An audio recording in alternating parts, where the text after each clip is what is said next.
Hi, I'm Claire, and this is Grief Conversations with Claire, my YouTube channel. Welcome and thank you for another episode. I have interrupted my Types of Grief series again. I did it with the last video, and I'm doing it with this one as well. And what I wanted to talk to you about today is rituals. I am a ritual-based person. I find them supportive to me. When I have tangible things, which is what you're seeing around me here, that I touch them and they bring back memories for me, I find it really, really heartwarming and supportive. Now, if you are not ritual-based, that's okay too. It needs to feel supportive to you and comforting. And if it doesn't do that, then don't do it. And likewise, if a ritual no longer feels comforting to you, then stop doing it, change it. They should always feel loving and supportive and not restrictive to you. I'm going to talk to you today about rituals. I just went past the 2-year anniversary for Lisa. So Lisa being my older sister. And I knew it was going to be a tough marker for me. It felt different to me, this 2-year mark, to what a year ago felt like. Some people talk about the second year feeling tougher. For me, it's feeling different in that it's, I think I might be a little bit more out of the fog, a little bit more aware of things. One of the things that happened to me this year that I do not have recollection of occurring last year is I was aware of the date that Lisa made the call to call me home. So when I say that, I currently reside in the US and have been here for many years. My family is in England, and that includes Lisa. And I got the call to go to her that treatment had ceased working with her cancer, and that it was time for me to be there. And I went to her. So I remember the day of that happening, and then the day that I landed, which was the very next day that I landed in England. And then obviously her passing date as well is very important to me. And then you get my birthday, which follows very, very quickly. This year it was like 6 weeks of just bleh and a slog, and I literally felt like crap, like I had flu or something. I knew I didn't, but that's what my body tends to do when I'm around those things. I've got a couple of things that I'm noticing as how my grief exhibits itself in my body, and that is one of the things. So talking to you about rituals, it was Lisa's 2-year death anniversary, as I mentioned. As a family, we have a ritual in place that has been in place for many, many years because of the distance. It supported us through COVID as well, because we already had a mechanism in place for how we could gather when not being in close proximity to each other. And we bake. We're a baking family, always have been. Lisa was a little late to the party. Once she arrived, absolutely loved it and was up for any of the things that any of us ever requested to bake. And so we got together. So it was me, my mum, and my brother-in-law, my sister's husband, and we got together and we did an iconic Lisa bake. And it meant something different to each of us. There was what it meant to my brother-in-law, and then what it meant to mum and I. And like I said, they were different, but it still meant so much to us. One of the lovely things about that ritual is, like, I'm talking to you right now, camera to your viewing, and obviously I would be seeing you back if I was on with you through video chat. You just talk to each other and you have a conversation. It's absolutely lovely. But when we get together and we're baking, it's like we're in each other's homes. And that feels really nice. And there's a little bit more kind of just chit chat that happens where we talk about TV programs and something one of us is watching and saying, when it hits a streaming service and it makes it to you, then grab it, and vice versa. And any other number of different things that just kind of come up and come to mind and you just chit chat about all the time whilst we're baking. For the bake, the iconic Lisa bake that we did, it was flapjacks. Now in England, you know exactly what those are, and they are in the US, it can mean pancakes or other things. And what it is, it's a oaty bar, and they're absolutely stinking delicious. So we made those. And we were on for, I think, about 2.5 hours, which is just lovely to hang out with each other. You wouldn't think anything of doing that if you went over to someone's house on a Sunday or of an evening or something. But doing a video chat, that might seem like a long time. The time just disappears for us. So the ritual works really, really well for us, and it feels very heartwarming and gathering, and we're with each other. So we did that for Lisa. And then, as I mentioned, my birthday comes up very, very close to that as well.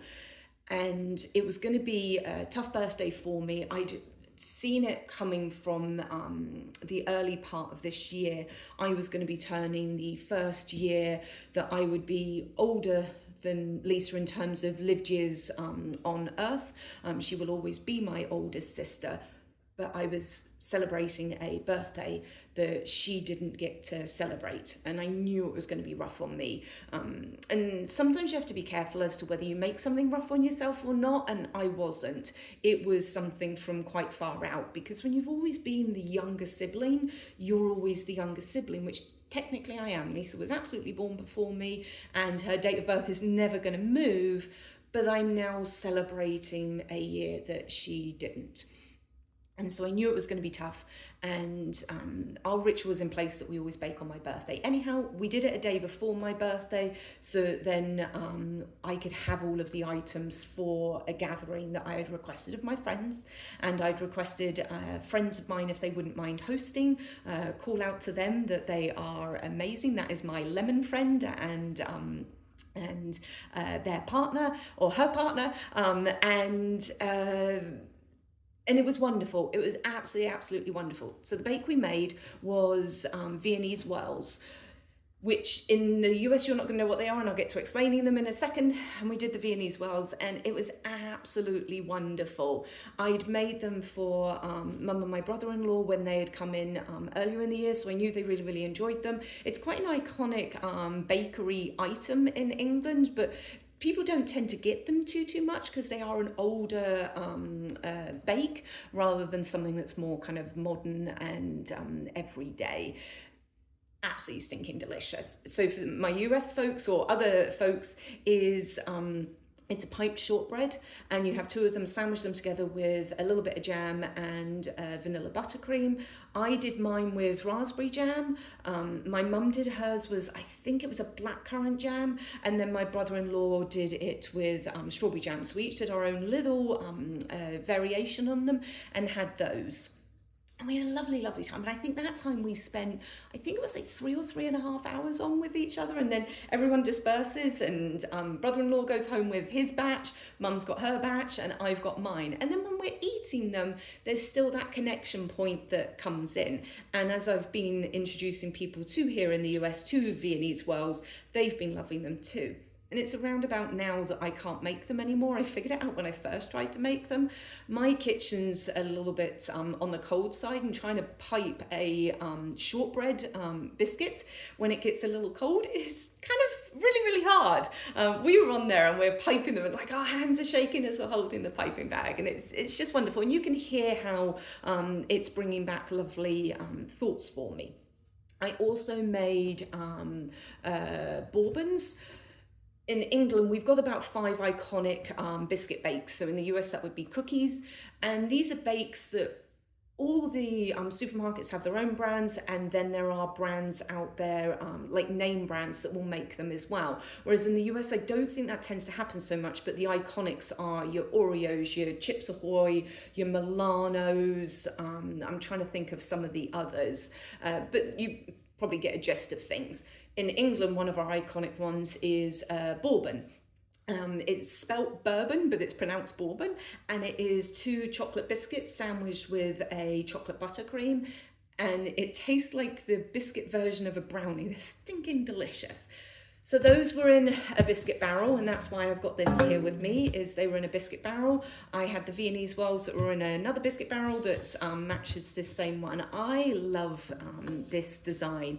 It's, I think it's Hannah Dale, yep, for Rendell Designs. And I've got the other 2 that nest inside up there. And then up there, I've got the biscuit barrel. Biscuit barrel is a very iconic thing to have in your kitchen in England, and absolutely wonderful. wonderful. And then I've got other things in her designs as well. I just love them.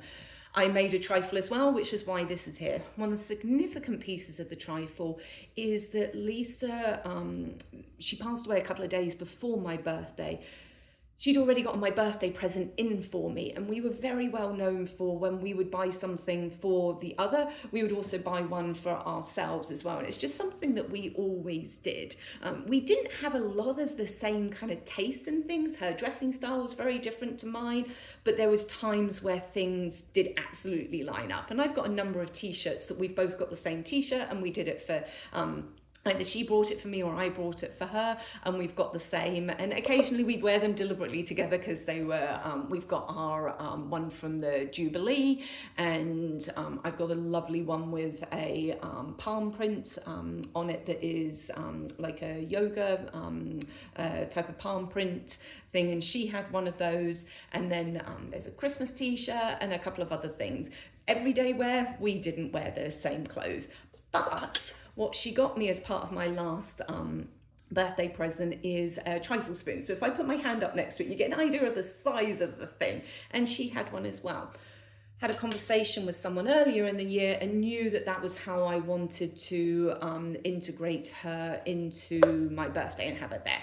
I told people about it, but it's one of those things with rituals, you don't necessarily have to have some others know that you're doing a ritual. It can be something that just matters to you and brings that kind of warm hug, recall of memories to you without anyone else knowing. And so mine go both ways. You now all know about the trifle spoon, and so I'm here with the empty trifle bowl, and like I said, the biscuit barrel. There was the other biscuit barrel with the other biscuits in there. I went and got my Starbucks hot chocolate on the day, and normally I take a trusty mug with me, and this is full of homemade hot chocolates, and take a mug with me because I try not to do the single use, but I cleaned this one out and I've kept it, and it's got my name and the date on it with the order label, which is really nice. And I didn't want to sit in the cafe on that day, and I took this and just had a quiet moment to myself, which was absolutely lovely. Let me see, I've got some notes because I wanted to make sure I covered some things with you. I think the other one that I wanted to cover with you is around, I didn't upload videos, and I'm interrupting the Types of Grief series as well. As I mentioned, it was a really, really rough 6 weeks. I was not feeling very well, just felt like sludge. Mentally, my head was not in a great spot. I was just really, really sad and down in the dumps. Taking care of myself, eating nutritious food, sleeping as best I could, showering and all of that stuff. I had that covered. I was still going out and seeing friends. It just was a real heaviness around me. And no judgments on you if you can't do any of those things that I just mentioned that I could do. There is something in my makeup that not showering every day is just not a possibility for me. It is something that is so kind of day-to-day ritually based that it just happens. It's not something I have to think about. Likewise with cleaning my teeth, and likewise with drinking water. It's so solidly in there that it doesn't sway. Lots of other stuff sways. One of the things that swayed was recording for my channel. For you guys, I just didn't have it. And for me, that's okay. And I want to live a real life with yourselves.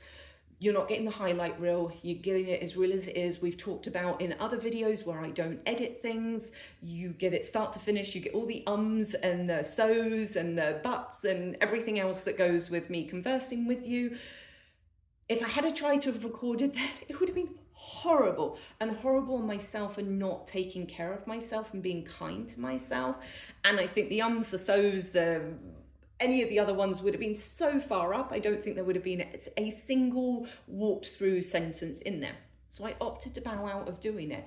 And it's okay. Like, it's absolutely okay to do that. And there are going to be things that each of you absolutely have to do with life functioning, whether it's getting children off to school, going into the office, any number of other things. And it's okay that you do the absolute bare minimum and everything else goes to the side. It really, really is. Most important thing is that you take care of yourself, you understand the emotions that are going on, and you take time for those things. So I sit here with you now Well, actually, whilst there's a hole in my heart where Lisa is not here, I sit with you filled up and surrounded by really, really great people of my family and my friends. My friends are my family for me. And it's been absolutely wonderful at the end. Really, really glad I asked for what I needed for my birthday and we had that gathering, and that I spent the time with my mum and my brother-in-law. And I've got these things where it's like, even though the biscuit barrel is empty, I'm filled up with it and it makes me smile. This sits in the cupboard.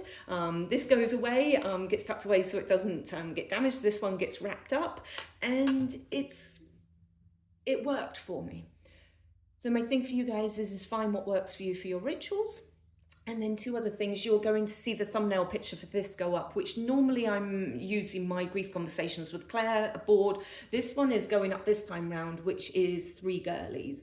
This is what Mum, Lisa and I used to call ourselves, or call ourselves still, we really still refer to it. Like, as you see, that board's up and stayed up, not even a consideration for it to come down or change it, because we are still the 3 girlies. And whenever we would bake anything, the 3 of us together, and it was to give to people, like we've made mincemeat around the end of the year, and we put a little label on there, write 3 girlies on it and give it to people. So you'll see that for the thumbnail today, and that is why, and why it looks different.